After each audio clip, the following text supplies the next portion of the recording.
ఎందుకమ్మా నిన్ను నువ్వే శిక్షించుకుంటున్నా?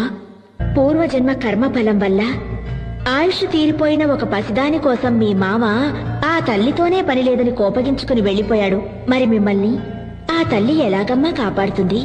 ఏంటమ్మా నువ్వు మాట్లాడేది? మా మామయ్య గారేదో కోపంలో దేవుళ్లే లేదని వెళ్లిపోయినంత మాత్రాన ఆ దేవి మమ్మల్ని కాపాడకుండా పోవాలా?